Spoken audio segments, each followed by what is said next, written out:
Welcome back to JBSports. I'm your host, John Bird, and today is Friday, so you know it's all about the normal sports. Today, a lot of free agency again, maybe a little bit about NBA because the Rockets are doing all right now, and a lot of the portion is probably going to be off season.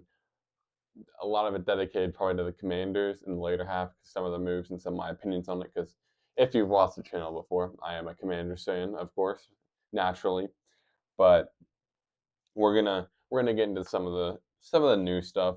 A lot of free agency stuff hasn't really happened. I think the bigger thing, real quick, is quarterbacks. One, Jameis Winston, the funniest man in the NFL himself, has signed to a team. I believe it was 2 years, 16 million to the Giants, which um he's probably gonna be there to be a mentor to a new young quarterback because I'm pretty sure my mock draft isn't fully set yet. I've been like kind of thinking about it, and I talked to my friends about this.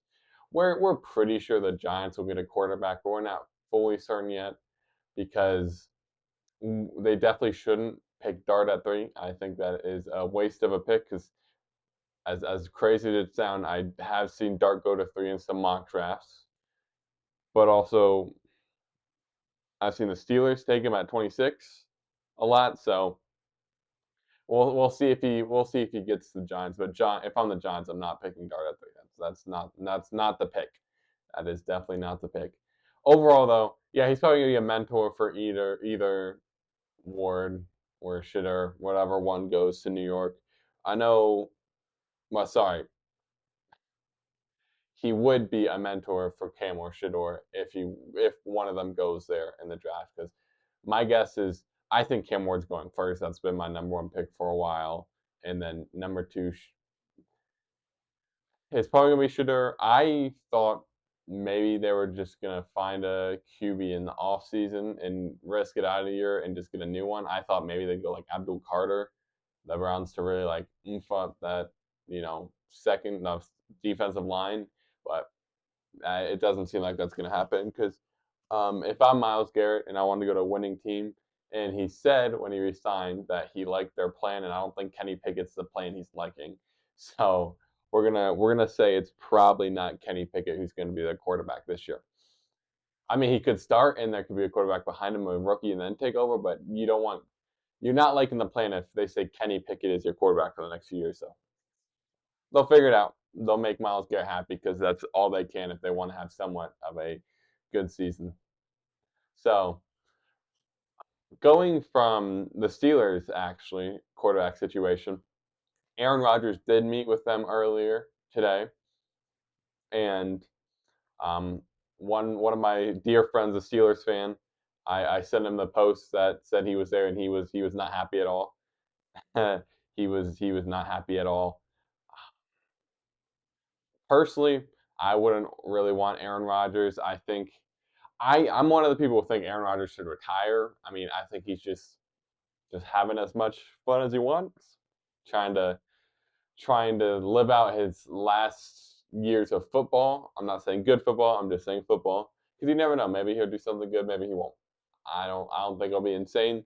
Personally, I do think they should draft Dart, but it would be hard to get him in the second round, especially with the Giants being one of the I think first or second pick in the um, second round. So 26, 26 is a spot where I'd kind of be okay, but like I said, three's not.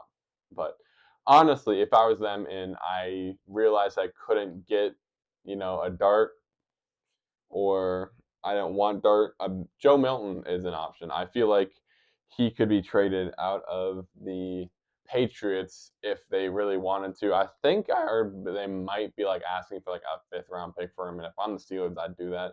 I don't know if that's fully true, but if it was true, that's what I'm saying. I don't know if it was true, but if it really was, I would jump for that. Joe Milton looked pretty good in his game he played for the Patriots. Made some pretty good throws. Still has some like things a little bit question about him, but it's he was what was it third, fought his way to second, and I know he was. He didn't fight his way for saying that's. I forgot Brissett was there. He went to the Cardinals, but yeah. So he was third. Now he's second. That Brissett left, and now that Dobbs is back. He's probably back to third. So he'd probably be itching to go somewhere where he could potentially start or at least be a second stringer this full season. So Steelers would be, I think, a great place for him. I think he has some talent. I really do, and I think a fifth round pick would be pretty easy for him. But I wanna know what Steelers fans think personally. So if you would be so inclined to leave a quarterback or leave a quarterback that you would like on the Steelers, please let me know because I have a few Steelers fans that I've talked to a little bit, and mostly they just say they really don't want Aaron Rodgers, and one of them says anybody but Russell Wilson, but I don't know how much he really meant by that. But thank you. Um, Going into the next thing, I will go to NBA real quick before I go right back into the NFL offseason with the Commanders. I do want to talk about Brownie a little bit. Brownie had a good game. He looked really good out there. Still still some time. I don't really get the hate that people give him. Okay, he's got a name. It's gonna be a hard name to live up to, but let the kid play. I I've never been one to say like he couldn't get there because of his playing. I mean, at some points he kind of looked a little rough around the edges, but dude had a great game and he had Giannis on skates last night. So give him some time, let him, become consistent with some consistent minutes, and Bronny could Bronny could be a good player. Stephen A. definitely ate his words. I used to doubt Bronny a little bit, but that game was really good. So as much as that will make Bronny and LeBron fans very happy I said that, but I do see some promise in him. He looks like he could be a good player. Um, Other than that, Rockets back at the number 2 spot in the division. Well, I mean, conference. I think they're first in the division, but in the conference, which I'm very happy about. I like what we could be doing in the playoffs. I think our team is very talented. We definitely flopped it around from last time I really talked about them because I know I said that what was it? I said that it looked like they were probably going to be a really low seed because the way they were playing or like stay middle of the pack, but they've been playing really, really good actually. So if we go to the standings, division wise, they are number one. So I did not lie. And they clinched playoffs. The Rockets have clinched playoffs. It's going to be really cool to see them in there. But in conference wise, the Rockets are number 2 so far. They are only one game above Denver, so we're gonna have to see if we can outlast Nikola Jokic. Of course, OKC's already in playoffs, and they've clinched the playoffs and conference, I believe.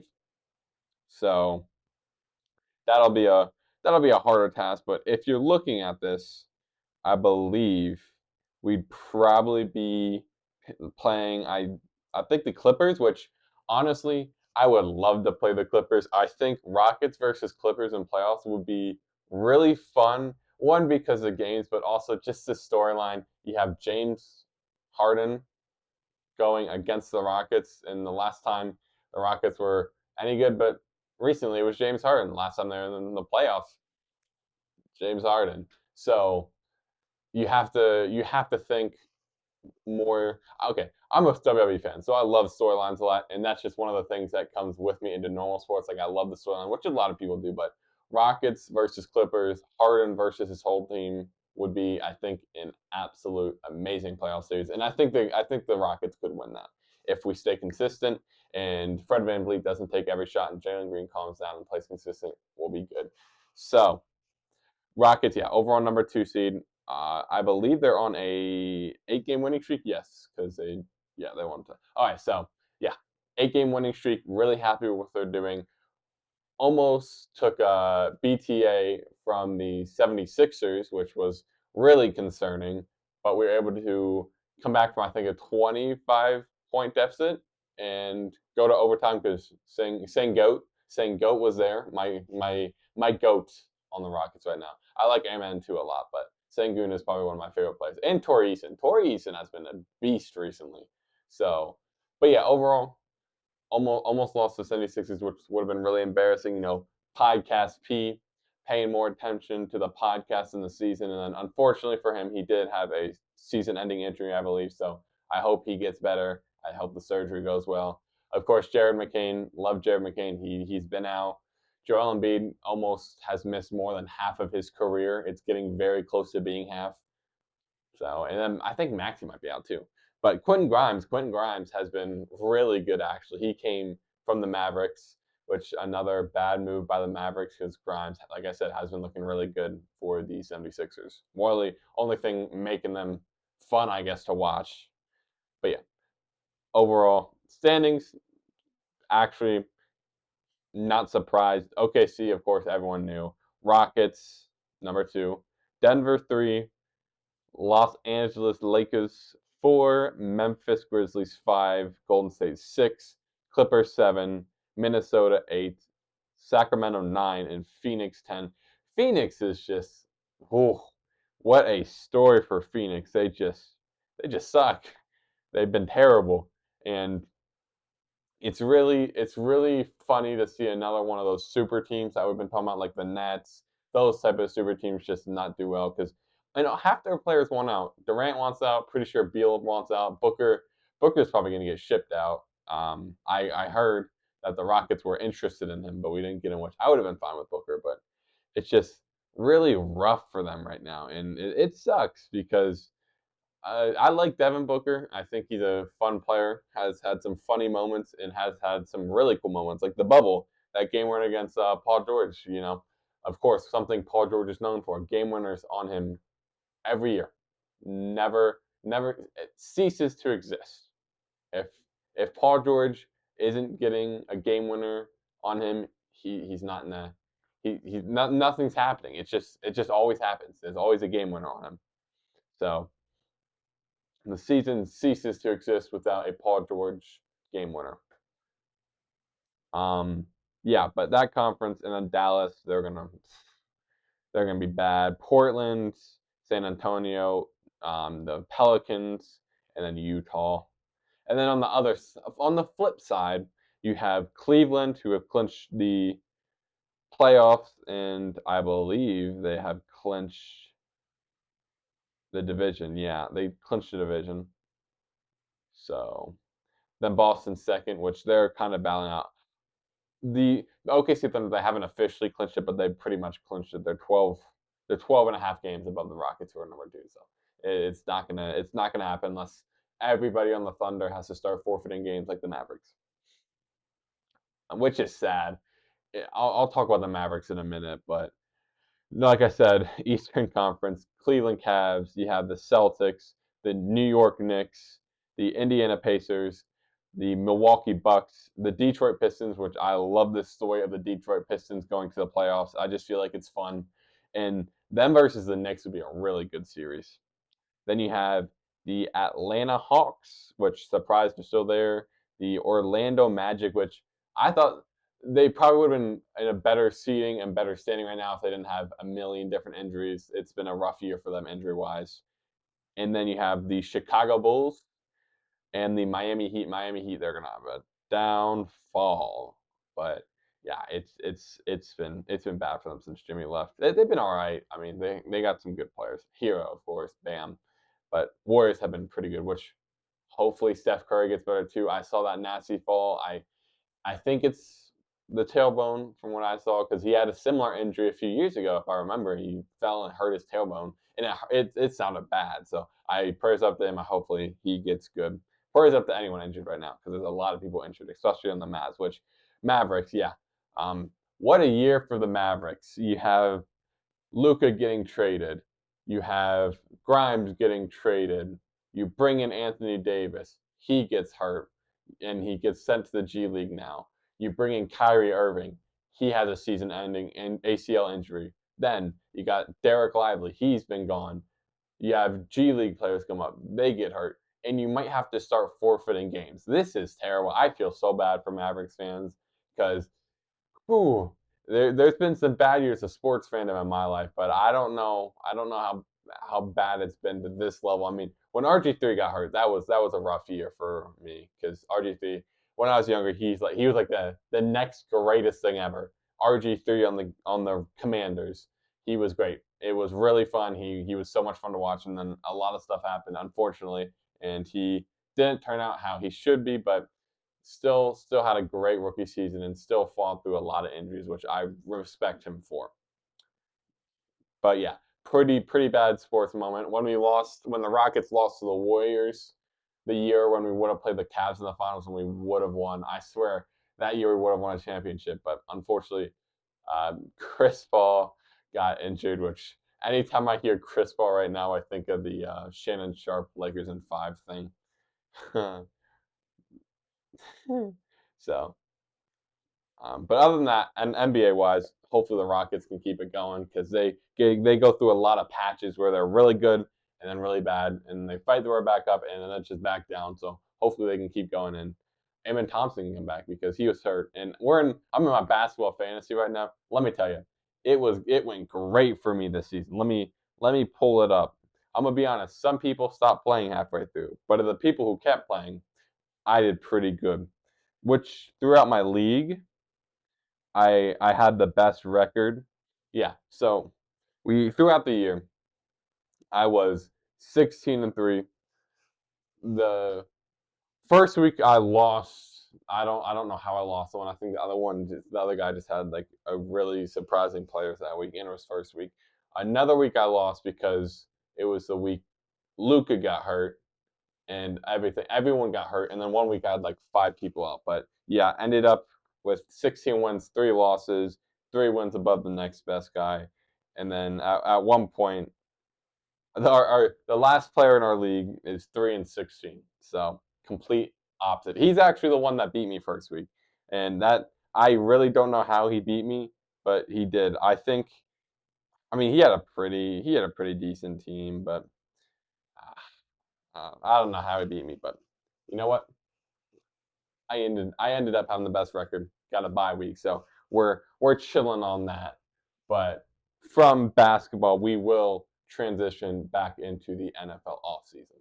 So from the offseason, it's gonna be Commanders. So I'm just gonna talk about a few of the things we've done recently. We signed Michael Gallup yesterday, actually. Yeah, I believe, right? Was that yesterday? Yeah, we signed him yesterday to a 1-year deal, and also Nate Herbig. We signed Jalen Holmes, Dietrich Wise on the 19th. 18th, it was Nick Ballore, Noah, Jacob Martin, like just some of the other people. We re-signed a lot of people on the 13th. Good lord. But yeah. So yeah. One big thing about the Commanders this offseason is we brought in some wide receivers and brought some back. So the receiving core top starting 3, of course, Terry McLaurin, the GOAT, the best hands in the league. You can argue with a wall. And then you have at number 2, Debo, gonna have an up year. Third, I'm gonna go Noah Brown. I think he was starting to have a really good season towards the end before he got injured. I was at the game he got injured. I believe it was against the Titans, and it whoa, it was sad, but hey, he came back. He's 100% healthy, and I'm really excited to see what he can do. But some of the backups, I mean, our backup room is looking like KJ Osborne, Luke McCaffrey, Michael Gallup. It's not looking bad. I mean, I think we have a lot of um, I think we have a lot of good backups, but we don't have that next big wide receiver. I mean, of course, we just drafted Luke, but Luke's not going to be no scary Terry. I love Luke. He had some great moments last year, but he's not scary Terry, and everyone knows that.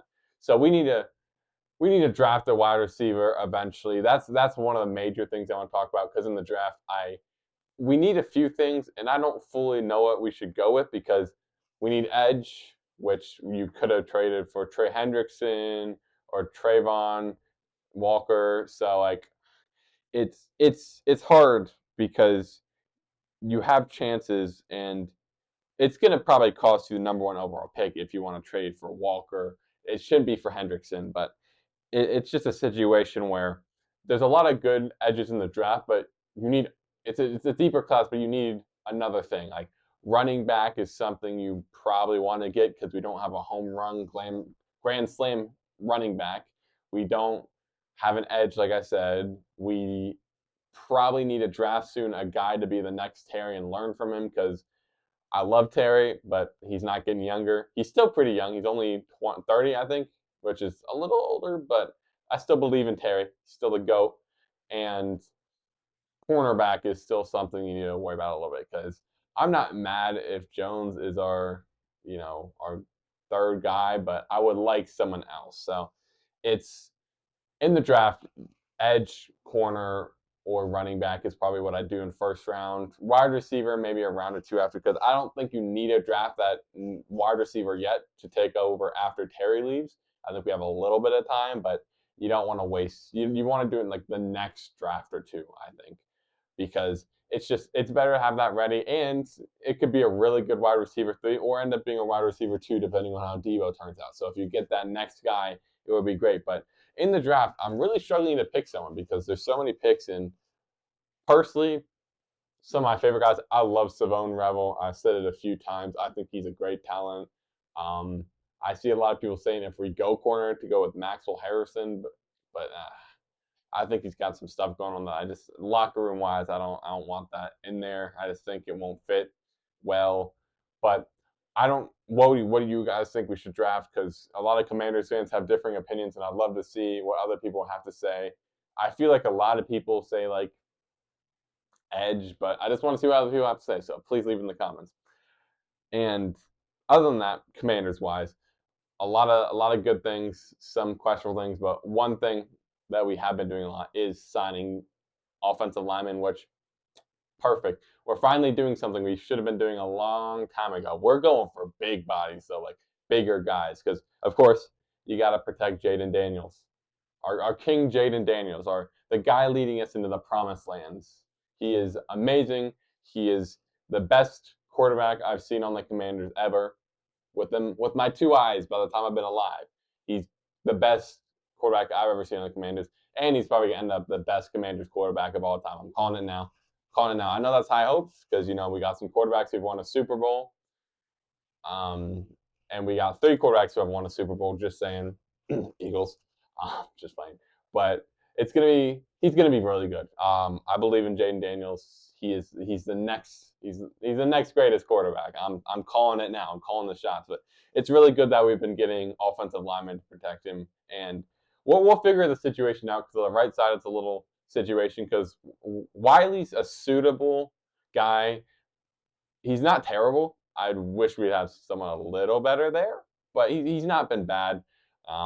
Cliff has been good at helping him look a little better with the play calling and play design because that first year was pretty rough. But Sam Cosmi's out. That's why the right side has such a hold up because Sam Cosby was that guy. He's been our best lineman for a while. Granted, now we have Laramie Tunzel, so yeah, you got one of the best linemen in the league there. Which Sam Cosby was really good. He was definitely our best lineman, but Laramie Tunzel is untouchable now on the roster.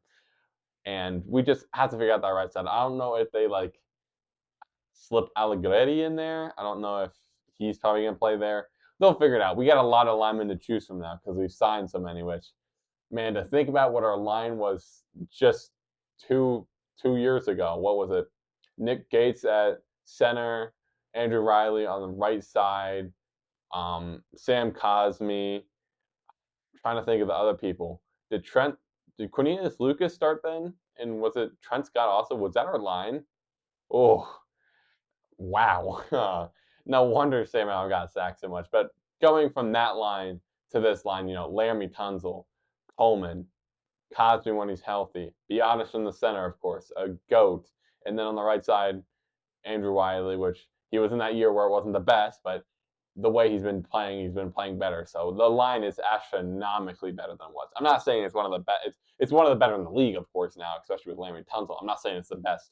That Eagles, got to give that to the Eagles. They have a wicked line, and the Bills have a pretty good offensive line too, I will say. But it's way better than it was. So I'm happy that we're finally taking initiative and protecting our quarterback because we haven't been doing that a lot of the last few years and haven't been doing that in a long time because we haven't had a guy like Laramie Tunsil since Trent Williams. So it's just insane to actually see us have a really, really good talent there. Sam Cosmi, like I said, he's been good, but he wasn't Trent Williams' talent, and now we got someone like him. So it's great to see that this team is being smart, because as a fan, you've known for a while this team has been making some pretty dumb moves. A lot of it has to do with he who shall not be named. I won't say his name because everybody knows who it is, and it's not Ron Rivera. Ron Rivera had some rough things, but it's not Ron. You know exactly what I'm talking about. I don't have the gut to say his name because I don't want to say his name. He doesn't deserve it. But yeah, so it's just good to see where we're going from now. I think we're becoming a really strong team, and I will eventually do a schedule prediction and win prediction, but I'm waiting after the draft, of course. Which, like I said, I think a week ago, we're doing a draft stream, so I'll keep saying it, and I'll probably put an announcement out for it. But it's going to be cool. Me, Jonah, the host of Riding the Ship, I had on my podcast on the Spotify episode. What was it, three weeks ago, something like that? And then one of his friends and maybe another person. We'll figure it out, but it's going to be fun. So please join if you want. But if you have liked this episode, please leave a like and subscribe. I appreciate it, and I appreciate everything we're building here. I thank you guys for being on this journey with me, and I hope you have a great Friday night.